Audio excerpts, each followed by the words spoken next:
Indonesia itu konsumen IT nomor 2, konsumen handphone nomor 1. Loh kok goblok-gobloknya tuku nang Korea mungkin iki gawe ya pinter kok.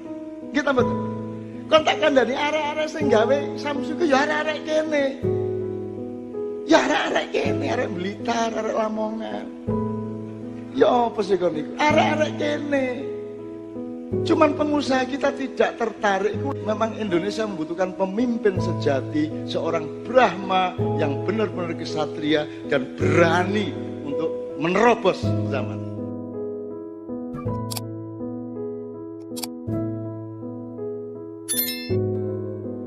Beliau atau sama dengan Bu Hasti tadi ya, yang gelisah dengan anak-anak tidak bisa main padi lele, gedung-gedung, ada import kebijakan.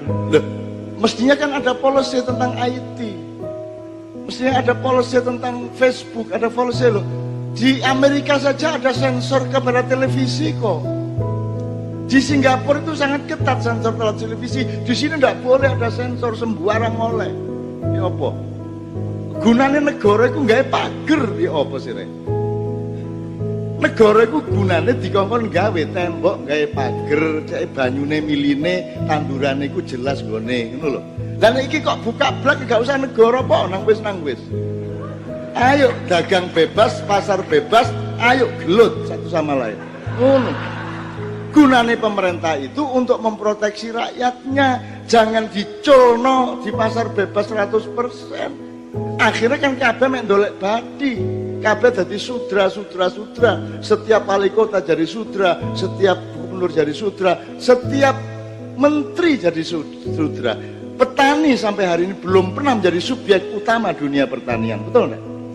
Mereka hanya menjadi objek, mereka hanya menjadi pelengkap penderita dari polisi-polisi pertanian nasional, betul enggak?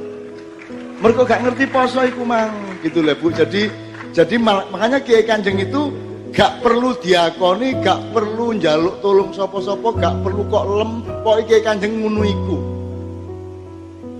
Dan kita menghormati semua Bu, akeh Bu iki Bu.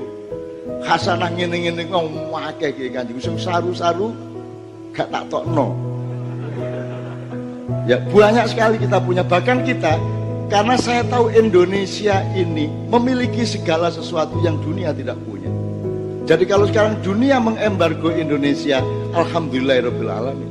Karena kita punya segala sesuatu yang dunia tidak punya. Dunia yang butuh Indonesia, Indonesia sebenarnya tidak butuh dunia.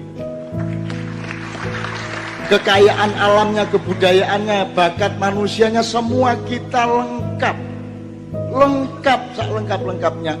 Dan mereka yang butuh kita, bukan kita butuh mereka. Cuman kita juga tidak boleh egois terus tidak butuh mereka. Enggak, kita harus ngemong mereka, kita harus menampung mereka, mereka harus kita gendong. Kiai Kanjeng ini musiknya untuk gendong musik macam-macam. Jawa nomor 1, mergo wong Jawa. Tapi Sunda dimong, Madura dimong, Dayak dimong. Nanti kita bawakan bersama-sama dengan Bu Rektor sama bapak-bapak yang lain. Kita bawakan nasionalisme bareng-bareng di akhir acara nanti. Lagu Maroko itu dimuat oleh gamelan Kiai Kanjeng. Lagu Jerman, lagu Poenang dia wis. Dan kita pentas di dunia jin, kita pakai aransemen jin. Kurang ya apa? Karena apa? Karena kita ini mangku dunia, mangku alam, mangku mangku buwono. Duduk bawono. Nek bawono dilungkas leren. Aku wis duwe gantine. Ojo rame-rame rek, pondok-pondok. Jadi gitu teman sekalian. Jadi ibu saya sangat senang sekali. Saya sama teman-teman di Jogja sudah menghimpun 200.000 mainan anak-anak seluruh Indonesia. Tapi kita tawarkan kemana-mana tidak ada yang tertarik. Saiki ganok jumpritan, ganok jendek, ganok apa? Pade lele, randil, krangtel, ini apa? Wis gak ono apa jenis obak sodor terus apa itu jamuran yo gege yo jamur apa yo gege ngerti? Agak beda Jawa Timur Jawa Tengah tapi tidak masalah. Kalau di tempat saya jamuran itu sing didolak itu tuh jamur godong gedang gampang. Kan nek di desaku ngene. Ana wong sing dodol tele ku jenenge Pak Dairi. Iku mbulunge kuping ana mentole. Dadi jamur sira badhe jamur apa terus jamur pentole Pak Dairi. Wah, melayu kabeh Pak Dairi, diukur wonge warare. Wah, diupenek-penek ngono. Seneng. Jamur suale Pak Lurah. Wah. Ngono lho nek dadi awake dhewe iki ya. Saiki ngono melanggar HAM. Mas. Sembarang melanggar HAM. Nyelentik melanggar HAM. Lah terus dadi apa rek gamok ngono ya. Ngene melanggar HAM, apa HAM iku? Gak ono HAM di dunya. Manusia tidak punya hak asasi karena asasi manusia itu tidak ada. Dia hanya diadakan, dia hanya diselenggarakan. Yang memiliki hak yang asasi adalah Allah Subhanahu wa taala. Kamu punya dipinjami hak asasi pinjaman hak. Ngono gak apa-apa. Jadi hak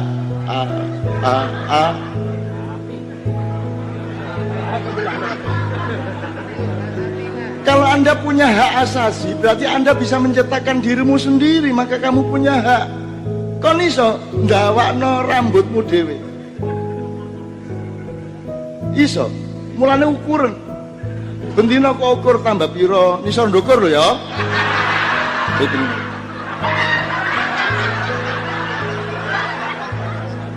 Rodok melungker sret. Ya ta, aku gak anti HAM gak rek, cuma ojo lebay po. Oh ya, lo ya kalau guru nek biyen ngene garisan yo gak apa-apa lah. Aku tau nangkep di jalan, tabrak lari wong 6 luka parah, ditabrak mobil tak uber aku pas ijan kate latihan Kiai Kanjeng tak uber koyo ndek film aku. Wah, temenan tak uber temen, aku mobil dia mobil.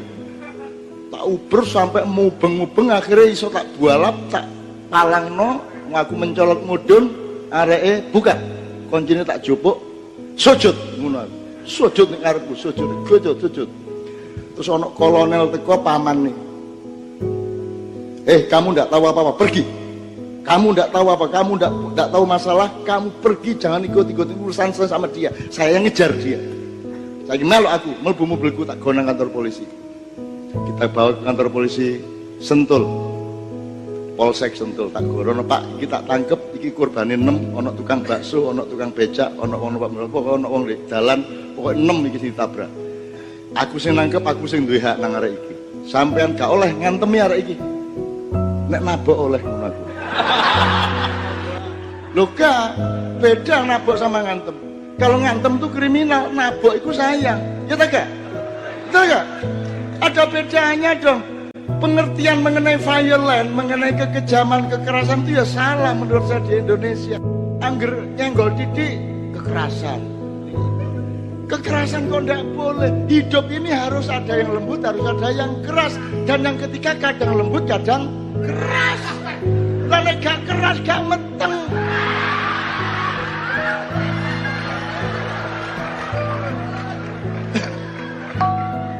Jadi violent itu kekejaman bukan kekerasan. Kalau kekerasan tidak masalah.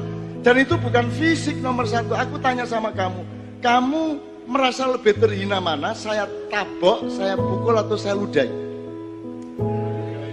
Jadi meludahi. Atau gini, kamu milih mana? Lebih terhina mana? Saya ludahi atau saya hina bapakmu? Tanpa menyentuh kulitmu, saya menghina bapakmu dengan suaraku.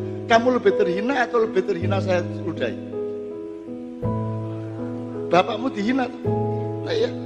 Jadi kekerasan itu tidak fisik, kekerasan itu mental dan martabat. Lah kan kok melok-melok wong sing gak ngerti martabat. Kita ini kan orang yang ngerti martabat. Wong Jawa itu ojo dicekel ndas, itu artinya ojo dindas-ndasi.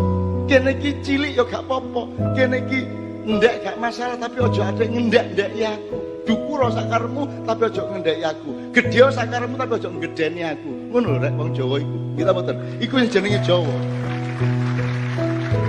Kok nek wong gedhe ngedeni aku tak dudono nek aku luwih gedhe timbangane awakmu.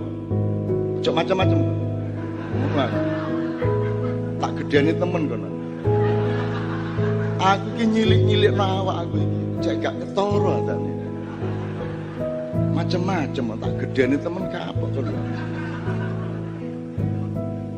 Ngono ya, Rek ya. Jadi ngeten nih Pak Ki. Terus berikutnya. Ya soal Untak punya karya luar biasa, tapi kalau negara gak digateni belas. Saya menemani banyak teman-teman inovator teknologi apa otomotif apa listrik apa. Anda tahu Ricky Elson, Anda tahu Joko Suprapto yang bikin Blue Energy, bikin minyak dari itu saya temani sampai beliau masuk penjara 2,5 tahun dan saya kunjungi terus-menerus beliau di penjara di Kediri, sebelumnya di Jogja. Karena pemerintah kita betul-betul tidak punya konsep dan pengetahuan untuk menghargai karya rakyatnya. Malah dipersulit, nek ono apa-apa. Malah dicurigai. Gitu loh. Nah, itu satu. Jadi memang pemerintah kita tidak mengerti. Ojo meneh kok Ricky Elson, ojo meneh Joko Suprapto. Sekarang itu ada Heri, insinyur yang bisa bikin pengaspalan jalan dengan biaya hanya 1/4 karena penemuan-penemuannya mengenai landasan di bawah aspal yang sangat murah tapi sangat kuat. Tapi tidak dihargai siapa sih. Oh jangankan Heri, jangankan Habibie loh gak diregani di Indonesia. Kita betul. Siapa yang bangga sama Habibie? Habibie itu, waduh, itu ranking 1 dunia. Kalau ngomong dasarnya IQ dia itu 200 IQ-nya Pak Habibie. Nah aku jadi takoni IQ biru. Soalnya IQ aku ndodok, soalnya ngadeg konangan nek dukur aku. Maka IQ saya jongkok ya toh. Ngono ceritane Pak. Jadi hati-hati kalau kamu bilang oh itu IQ-nya jongkok. Oh kalau dia jongkok berarti dia tinggi sekali. Cuman supaya tidak terlalu menyolok dia jongkok. Bener tak Kak Bu? Lho ngono nek arek mak yai ngerti logika ngono-ngono iku. Dadi gak gampang menderita lah ngono ya. Masih melarat sombong-sombong. Jadi memang kita belum punya policy, Pak. Jadi nasionalisme itu betul-betul masih jauh dari kesadaran birokrasi, jauh dari kesadaran manajemen kenegaraan, masih jauh. Bahkan sing mati di Singapura, Ricky Elson itu dia punya 14 paten ketika dia di Jepang dan dia orang yang sangat istimewa di Jepang, kerjaannya bagus, kaya raya di sana, dia sangat dibutuhkan oleh Jepang, disuruh pulang ke sini, dek ini malah terbengkalai. Jadi memang Indonesia membutuhkan pemimpin sejati, seorang Brahma yang benar-benar kesatria dan berani untuk menerobos zaman. Menurut. Jadi ya apa? Kayak gini Pak, ya apa sampean? Gak tertarik Pak. Pengusaha gak terlalu.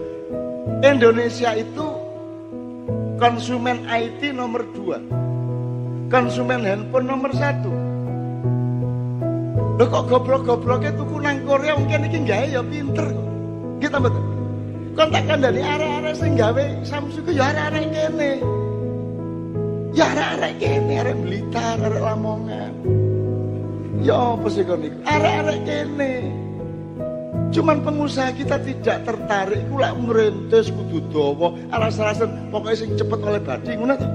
Kita betul. Begitu juga pejabatnya, endi sing badani nek ngene kadek ngrentes iki kadoan aku mek 5 tahun nek. Ngono to? Engko sing badi engko wali kota mari aku engko. Lah ngono. Menteri mari aku. Lah ngono. Jadi berpikirnya selalu berpikir dirinya sendiri. Lah iya. Sapi. Udah ini banyak sekali lah kasus-kasusnya teman-teman. Yang penting menurut saya, mari kita menjadi manusia baru. Tolong jadi manusia baru dengan skala yang sekecil apapun, tapi Anda menerapkan nasionalisme itu dan yakin bahwa itu bisa kita lakukan. Sama dengan saya, sama Kiai Kanjeng dan Anda semua yang selalu datang ketemu saya, kan kita menerapkan. Kurang nasionalis apa awake dhewe? Kudune sing ngadakno ngene iki ya sing ngadakno maknya iku sapa? Kudune Depak campur Kemendagri lah ngono. Dikbud lah ngono. Kudune. Dan biayane bayangno saiki sak bang-bang wetan pisan iki biayane piro? Nek cara pemerintah dan cara iku. Saiki buayang nomakian sak unu kae di sekian puluh daerah terus menerus setiap bulan sekali sampai jam 3 pagi, jam 4 pagi, biayanya piro saunukai, dan kita tidak pernah minta biaya kepada siapapun dan kita tidak pernah bikin proposal untuk apapun, kita biayai sendiri semuanya karena kita cinta Indonesia dan kita percaya kepada masa depan Indonesia. Ngoten nggih. Wah, ngono re. Alhamdulillah, Masya Allah. Jadi ini tidak untuk ngecam siapa-siapa, Pak. Saya tidak marah sama pemerintah, gak masalah ya. Cuman apa yang memang harus kita lakukan, mari kita lakukan. Apa yang harus kita rintis, mari kita rintis. Menurut saya, Anda harus punya pembagian. Apa sing iso kok enteni teko negara dan pemerintah, entenono. Tapi ono barang-barang liyane, masalah liyane sing gak perlu konteni. Kon ngenteni kon dadi entung dhewe kon. Membeku sendiri, kamu tidak akan pernah terjadi. Maka harus ada skala prioritas di mana engkau harus melakukannya sekarang juga. Sekarang juga kamu harus merintis itu. Keluargamu, nyambut gayemu, kemandirianmu, lakukan sekarang juga. Assalamualaikum warahmatullahi wabarakatuh. Waalaikumsalam warahmatullahi wabarakatuh. Selamat siang. Kali ini kita bertemu lagi di rubrik Mbah Nun Menjawab. Saya sudah bersama Mbah Nun siang ini di Kadipiro. Assalamualaikum Mbah Nun. Waalaikumsalam. Mungkin sehat dan kita lihat. Amin. Kita lihat sendiri Mbah Nun sehat, terbukti ada kopi, ada rokok, berarti Mbah Nun sehat-sehat saja. Semoga kita semua juga sehat-sehat saja di masa pandemi ini. Tetap kuat pokoknya. Siang ini agak istimewa karena Mas Helmi Mustafa yang biasa menjadi pengasuh di rubrik ini ternyata tidak bisa hadir, dan saya ketiban campur untuk menemani Mbah Nun dan membawakan pertanyaan dari teman-teman di seluruh Indonesia yang sudah masuk di redaksi caknun.com. Bisa kita mulai nggih, Mbah Nun? Sebentar, Dop, saya mau memberi landasan kepada semua yang mendengarkan, terutama yang bertanya. Ini kan pertanyaan kepada Mbah Nun yang akan dijawab oleh Mbah Nun, tapi mohon proporsinya diperjelas bahwa saya bukan ahlul jawab. Saya ini manusia biasa, sehingga saya tidak punya posisi untuk menjawab pertanyaan. Saya sama Anda semua itu sama-sama manusia yang relatif, semua jawaban ada di tangan Allah, sementara manusia itu hanya bisa punya pertanyaan. Manusia yang cerdas adalah manusia yang bisa menghimpun sebanyak mungkin pertanyaan dalam hidupnya. Nah, manusia yang lebih unggul dari yang cerdas adalah manusia yang juga bisa menjawab pertanyaan yang dihimpun. Jadi semakin banyak Anda menghimpun pertanyaan dalam hidup Anda, semakin Anda menguasai hal-hal dalam kehidupan, semakin terdorong juga untuk menemukan jawaban-jawabannya. Nah, jawaban ini bisa dari Quran, bisa dari hadis, bisa dari ilham langsung Allah, bisa dari para ahli, bisa dari para orang cendekiawan. Nah, saya itu teman Anda untuk hanya nambah-nambah pertimbangan supaya Anda bisa punya proses untuk menemukan jawaban sendiri. Jadi saya bukan resmi menjawab, tapi saya ikut mengantarkan Anda dengan sejumlah pertimbangan gitu, Dok, ya. Ya, oke. Semoga keterangan dari Mbah Nun, landasan kloso dari Mbah Nun ini tadi bisa menambah bahan Anda untuk menjawab pertanyaan-pertanyaan hidup Anda. Nah, ini pertanyaan pertama Mbah Nun dari Nur Ahmad di Pekalongan.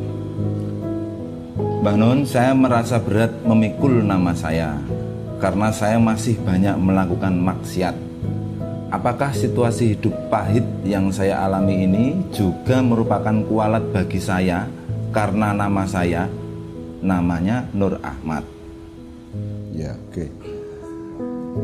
Jadi kita ambil dua unsur, satu Nur Ahmad, nomor dua kualat, tiga maksiat gitu ya. Maksiat, ya, betul ya. Nah, Nur Ahmad ini kan bukan nama yang Anda bikin, itu kan dari bapak Anda, dari orang tua Anda. Jadi kalau ada urusan kualat, yang kualat adalah subjeknya, yaitu yang memberi nama. Anda kan bayi terus dikai jeneng Nur Ahmad, ya tinggal nompo. Anda tidak bertanggung jawab apa-apa terhadap nama Anda. Jadi dari sudut itu sudah tidak logis bahwa Anda mengalami hal-hal yang menyulitkan hidup Anda yang disebut kualat itu hanya karena Anda punya nama Nur Ahmad. Padahal Anda tidak punya tanggung jawab terhadap nama Anda. Yang punya tanggung jawab adalah orang tua Anda. Nomor itu satu Nur Ahmad ya. Nur Ahmad Ya. nggih. Nah sekarang nomor 2 kualat. Kualat itu bahasa Jawa dan saya belum bisa menemukan asal usul kata itu. Tapi kualat itu karena merupakan tradisi budaya Jawa dan wacana dan idiom dari kebudayaan Jawa, maka orang-orang yang beragama Islam yang tokoh-tokoh biasanya menganggap itu klenik, menganggap itu itu mistik dan seterusnya, sehingga kemudian diabaikan. Yes. Kualat itu sebenarnya sederhana, penjelasannya itu soal sebab akibat. Kalau kan gitu kan, kalau makan terus ingin beol, kalau lapar terus makan jadi kenyang, itu kan sebab akibat aja. Nah, jadi kualat itu sebenarnya adalah hukum sangat elementer, sangat mendasar dari kehidupan. Kalau Anda mandi jadi bersih kan gitu kan, kalau Anda mandi lumpur menjadi kotor kan gitu aja. Jadi Quran bahkan memberikan wacana yang sangat detail yang menyangkut serbuk. Jadi wa may ya'mal mithqala dzarratin khairan yarah wa may ya'mal mithqala dzarratin syarran yarah. Jadi siapa saja yang melakukan sesuatu meskipun hanya sebiji debu, seserbuk debu ya, sebiji sawi. Ya, maka Anda akan mendapatkan imbalan dari perbuatan baik itu. Demikian juga kalau perbuatanmu itu buruk, dia akan mendapatkan imbalan dari itu. Itu saya hukum alam biasa. Jadi kualat itu sebenarnya hanya idiomatik yang dipilih untuk menjelaskan bahwa hidup itu terikat oleh hukum sebab akibat. Nah, menurut saya Nur Ahmad kan satu tidak bertanggung jawab terhadap nama dan maknanya. Nomor 2, tidak ada hubungannya sama kualat hidup Anda. Tidak ada hubungannya. Kan Anda mendapatkan kenyang kalau Anda makan, Anda mendapatkan lapar kalau Anda tidak makan kan gitu. Nah, Anda kan sering melakukan maksiat itu, Anda itu akibat, Anda berpikir itu akibat dari namamu dan seterusnya gitu ya. Jadi menurut saya itu tidak masuk akal karena jawabannya sederhana ya, kamu jangan maksiat. Dan jangan menyalahkan namamu untuk melindungi kamu maksiat kan gitu kan. Mentang-mentang jenengmu Nur Ahmad njur kowe maksiat njur sing kok salahke jenengmu kan gitu. Dengan teori kualat tadi kan, kualat itu sebab akibat biasa. Ya, padahal ini namanya sudah baik nih, Nur Ahmad. Ya sekarang disyukurilah Anda punya nama Cahaya Ahmad. Ahmad itu kata yang disebut Allah untuk menyebut Muhammad itu di Quran disebut Ismuhu Ahmad ya. Jadi Anda itu luar biasa. Anda bersyukur, Anda berbuatlah berdasarkan cahaya Ahmad itu, cahaya Muhammad itu. Sekarang tiap hari tidak usah mikir ini kualat apa tidak, mikirnya adalah besok pagi saya akan melakukan nur yang apa, Ahmad yang apa. Jadi rencanakan segala perbuatan baik. Sebelum tidur mikir besok saya ngerjakan nur apa, Ahmad apa, terus besok pagi itu coba dikerjakan, nanti Anda akan ketemu yang insya Allah Anda butuhkan. Nah begitu Mas Nur Ahmad. Jadi orang tua Anda memberi nama Nur Ahmad itu sudah sangat baik sekali. Kalau justru Anda harus berterima kasih kepada bapak Anda, orang tua, dan orang ngualat ke bapakmu malahan gitu kan. Berterima kasih karena Anda dikasih nama yang terbaik. Namanya bagus. Nur itu adalah makhluk pertama Allah ya. Ahmad itu adalah Muhammad, dan Nur Muhammad adalah makhluk ciptaan Allah yang pertama, sehingga itu merasuk ke dalam jarah Anda, ke dalam diri Anda, sehingga Anda insya Allah akan menggerakkan tangan, melangkahkan kaki dan mengucapkan kata-kata yang insya Allah bersifat kontinuasi atau turunan dari Nur Ahmad itu. Udah Anda berpikir Nur Ahmad aja. Nur Ahmad. Jadi berlakulah seperti nama Anda Mas, Nur Ahmad gitu. Siapa sopo nandur, sopo manen kalau kata orang Jawa. Jangan gitu. nyalahkan Nur Ahmad yang untuk melindungi bahwa kan kalimat Anda kan gitu. Aku ini kualat, mergo jenengku Nur Ahmad terus aku nggak maksiat kan gitu kan, gitu kan. Anda malah seperti itu. Anda malah berpikir bahwa Nur Ahmad itu yang membuat Anda bermaksiat. Padahal kata Nur Ahmad itu sangat hebat, sangat mulia, dan tidak ada hubungannya sama maksiat Anda. Yang berhubungan dengan maksiat Anda adalah Anda tidak bisa mengendalikan diri Anda. Begitu kan? Begitu Mas Nur Ahmad ya. Jelas, semoga bisa menjadi tambahan pertimbangan Anda lagi.